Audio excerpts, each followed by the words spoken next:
ఆంధ్రప్రదేశ్ రాష్ట్రంలో ఎన్నికల ప్రచారం ముగిసింది. ప్రస్తుతం నిశ్శబ్ద యుద్ధం కొనసాగుతుంది. రాష్ట్ర వ్యాప్తంగా 144 సెక్షన్ అమల్లోకి వచ్చింది.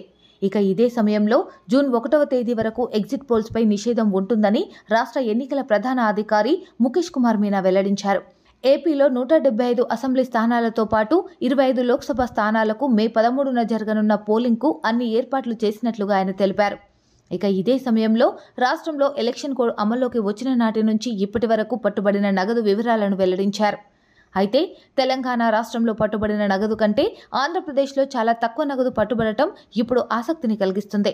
తెలంగాణ రాష్ట్రంలో కేవలం లోక్సభ ఎన్నికలు జరుగుతున్నాయి. ఆంధ్రప్రదేశ్ రాష్ట్రంలో అసెంబ్లీ ఎన్నికలు, లోక్సభ ఎన్నికలు రెండు కొనసాగుతున్నాయి.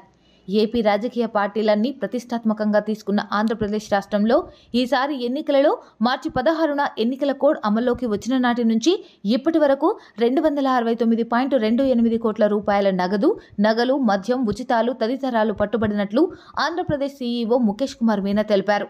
అయితే ఆంధ్రప్రదేశ్ రాష్ట్రంలో గత ఎన్నికల సమయంలోనూ 216.34 కోట్ల నగలు, మద్యం, ఉచితాలు పట్టుకున్నట్లు ఈసీ ప్రకటించింది.